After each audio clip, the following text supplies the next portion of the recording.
Ahoy, ye mateys! This is the Thrift Store Rundown, bringing Hollywood home on a budget. There is no I in the word team, unless you work for Hans Zimmer's Remote Control Productions media scoring factory in Santa Monica, California.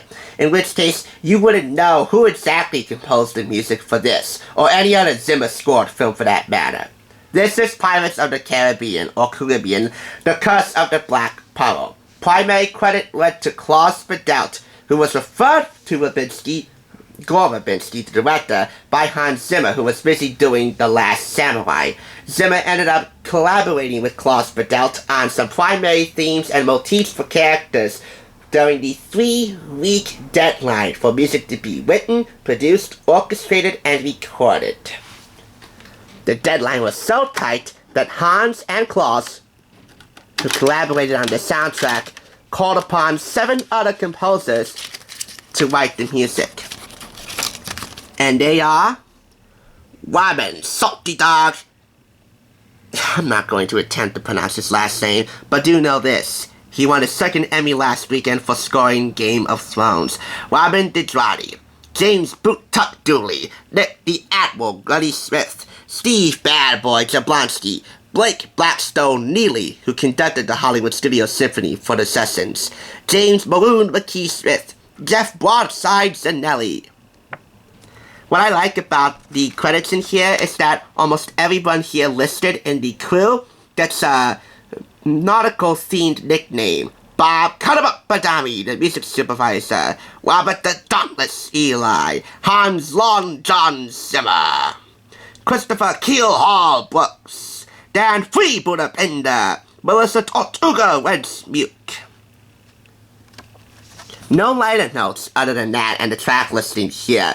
With the exception of Fogbound, none of the tracks here directly correlate with what happens on screen.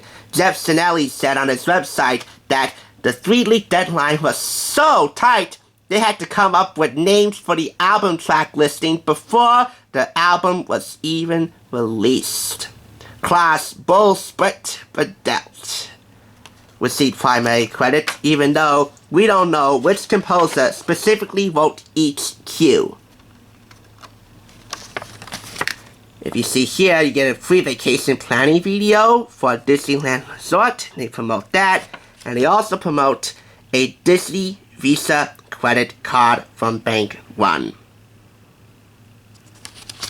Inside the album liner notes, or lack thereof, you get pictures from the film, including the tantalizingly hot Keira Knightley, and of course, Captain Jack, Johnny Depp Sparrow, and Orlando Bloom in their natural habitats. So who wrote the score? You and I don't know.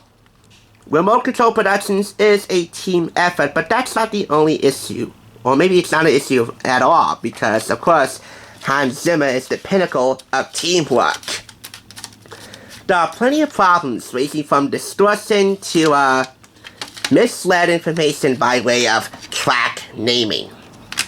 And no time given for each of the cues, 15 of them, but this does amount to 44 minutes of fun score nonetheless. And I give it a 4 out of 5. Once again, Remote Control Productions is a team effort.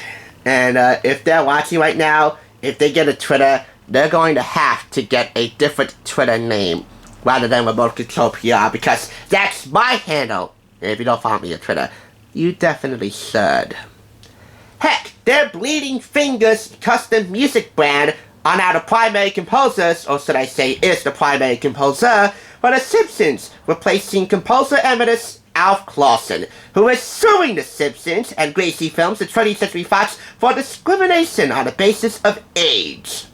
When it comes down to it, it's a pirate's life for all of us. Thanks for watching, and I'll catch you on the thrift side. I got this for $1.49, by the way, so nothing to complain about there. Nothing for Unique or Hans or Klaus or Disney to walk the plank for.